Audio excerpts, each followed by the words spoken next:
Hello friends and family. Today's short stories is My Friend Committed Adultery. Let's begin.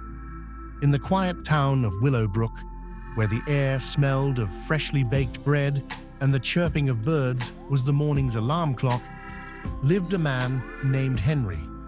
His life was as predictable as the sun rising and setting, a comforting routine that had carried him through the years.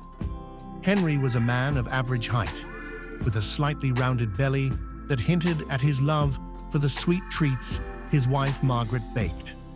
His face was lined with the wrinkles of 1,000 smiles and a few frowns, mostly from worrying about the little things that life threw his way.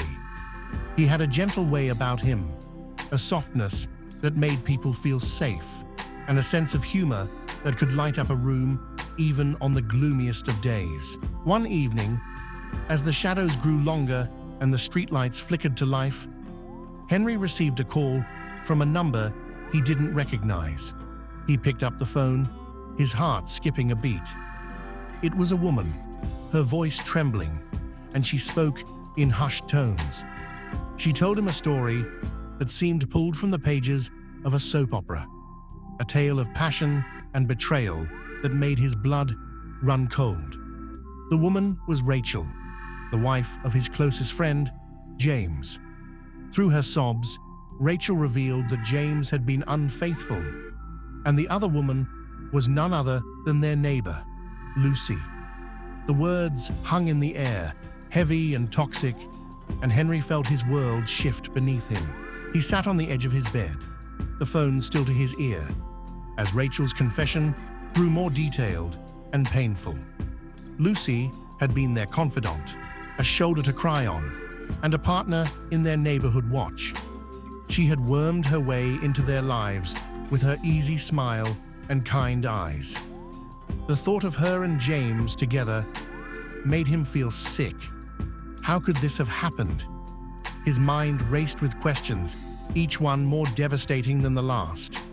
Rachel's voice grew softer as she spoke, and he could hear the pain in every syllable. She begged him to keep her secret, to not tell anyone, not even James. Henry's head spun with the weight of her revelation. The following days passed in a blur of forced smiles and awkward silences. Every time he saw James, he felt his stomach clench. His friend looked the same, but now his eyes held a darker shade of deceit that Henry hadn't noticed before. Every time he saw Lucy, he couldn't help but see the woman Rachel had described, the homewrecker who had shattered the trust in their friendship. He avoided both of them as much as possible, finding refuge in the quiet solitude of his garage, where he tinkered with his old car, trying to ignore the storm brewing in his heart. Margaret noticed the change in him, the way he would stare off into the distance and forget what she'd just said. Concern etched lines into her forehead as she asked him what was wrong. He lied, telling her it was work, the usual stress and pressure that came with his job at the bank. But the secret gnawed at him, a constant presence that grew heavier with each passing moment. He felt torn, loyal to Rachel for confiding in him, and to James, who had been his rock since childhood. The bond they'd built was strong, but he knew that if he didn't act, it would be tested beyond repair. The next weekend, Henry couldn't bear it anymore. He found James in the backyard, pretending to mow the lawn. His friend looked up, a fake smile plastered on his face. Henry approached, his heart hammering in his chest. The smell of freshly cut grass did nothing to ease the tension. They talked about the weather and the upcoming baseball game, but the small talk felt like shaky scaffolding, holding back a flood of accusations. Finally, Henry took a deep breath and decided to confront him. "James," he began, his voice shaking slightly. "I know about Lucy." James froze. the lawnmower's engine sputtering to a halt. His eyes searched Henry's face, looking for any sign of judgment or anger. But Henry's expression was unreadable, a mask of shock and sadness. He waited for his friend to speak, but James remained silent, his hand clenched tightly around the mower's handle. The air grew thick with the weight of their shared secret, the sound of their breathing, the only noise that filled the space between them. "Rachel called me," Henry continued. "She's hurt, James, so hurt." James's shoulders slumped, and he let go of the mower, allowing it to drop to the ground. He looked at Henry, his eyes brimming with regret. "I didn't mean for it to happen," he murmured, his voice barely above a whisper. It just did." His admission hung in the air, a confession that seemed to drain the color from his face. Henry felt a wave of anger wash over him, but he pushed it down. He knew that anger wouldn't help Rachel, or James, or the friendship that was now hanging by a thread. They sat down on the porch steps, the setting sun casting long shadows across the yard. James spoke haltingly, telling Henry about the slow dissolve of his marriage and the unexpected comfort he'd found in Lucy's arms. Henry listened, his jaw clenched, his mind racing with questions and accusations, but he bit his tongue, knowing that this was James's moment to unburden his soul. "What do we do now?" James finally asked, his voice cracking. The question hung between them, heavy and unanswered. Henry took a moment to process, the sun dipping lower, painting the sky with shades of pink and orange. "First, you need to tell Rachel the truth," he said firmly, looking his friend in the eye. "You can't let her live with the pain of not knowing. She deserves better than that." James nodded slowly, his eyes cast down to the ground. The gravel of the driveway seemed to swallow his gaze as he digested the reality of his situation. "I know," he murmured. "But how do I fix this?" "You can't fix it," Henry said bluntly. "You can only make it right by being honest." James nodded again, the gravity of his situation weighing him down. He took a deep breath, his chest rising and falling with the effort. "I'll talk to her tonight," he decided, his voice firm. "It's the least I can do." The two friends sat in silence for a long while, the air thick with the scent of freshly mowed grass and the unspoken words that hovered around them. The crickets began their evening chorus, a stark contrast to the quiet tension that had settled over the yard. Henry reached out and placed a hand on James's shoulder, a gesture of solidarity that spoke louder than any words could. They sat there until the sun disappeared completely, the only light coming from the soft glow of the porch light and the distant street lamps. When James finally stood, the resolve in his posture was clear. He knew what he had to do. He turned to Henry. "Thank you," he said, his voice raw with emotion, "for listening." "You're welcome," Henry replied, his voice steady despite the turmoil in his chest. "But remember, talking to Rachel is just the beginning." James nodded solemnly, his eyes reflecting the flickering porch light. He took a step back, his hand lingering on the mower's handle. "I know," he said. With a heavy sigh, Henry stood up too. "I'll be here for you both," he assured his friend, though the words tasted bitter in his mouth. He knew that his support could only go so far. The real healing had to come from within James and Rachel. The evening was warm, but a chilly breeze had picked up, carrying with it the scent of rain. The air was thick with the promise of a storm, mirroring the tumult in their hearts. As James disappeared into the house, Henry couldn't help but feel a sense of dread settling in. What would happen when the truth was laid bare? Would their friendship survive this betrayal? Margaret called him in for dinner, her voice a gentle reminder of the life that awaited him inside, far from the tangled web of his friend's infidelity. He forced a smile and took his seat at the table, the aroma of her roast chicken and mashed potatoes failing to stir his appetite. His thoughts swirled around James and Rachel, the pain they were both about to endure, and the inevitable ripples that would spread through their tight-knit community. As they ate, Margaret studied him, her eyes filled with concern. "Is everything okay, Henry?" she asked, placing a comforting hand on his arm. "It's nothing," he said, forcing a smile. "Just a tough day at work." But the lie felt like a boulder on his chest, pressing down on him with each bite he took. He couldn't tell her, not yet.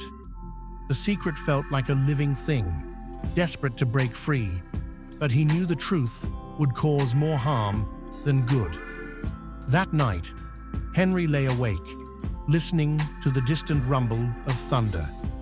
The storm had arrived, bringing with it a catharsis that he felt was long overdue. Rain pattered against the windows, and he thought about the conversation that was likely happening between James and Rachel. Would Rachel's pain be enough to wash away James's guilt? Would their marriage survive the flood of truth? The next morning, Henry walked to work, his mind still racing. The town felt different, the streets not as familiar as they had been just days ago. He saw Lucy in the distance, her head down, as she hurried to her car. She looked like a woman carrying the weight of the world, and he couldn't help but feel a pang of pity for her. They'd all played their parts in this tragic play, and now they had to live with the consequences. At the bank, Henry's usual cheerful demeanor was replaced with a solemn expression that didn't go unnoticed by his colleagues. They whispered among themselves, wondering what had happened to their jovial co-worker. His mind was elsewhere, replaying Rachel's words and the look on James's face. He tried to focus on his work, but the numbers on the screen danced around in a chaotic blur. After work, Henry drove home, the rain still coming down in sheets. He pulled into his driveway, noticing Rachel's car was gone. His heart sank. Had James told her? The house was quiet when he entered, Margaret busy in the kitchen, humming to herself as she prepared a pot of tea. He could hear the TV in the living room, the muffled sounds of laughter from a sitcom that seemed out of place amidst the chaos in his mind. "How was your day, dear?" Margaret called out, her voice filled with innocence and warmth. "Just fine," Henry responded, his own voice sounding hollow even to his own ears. He couldn't bring himself to tell her the truth, not yet.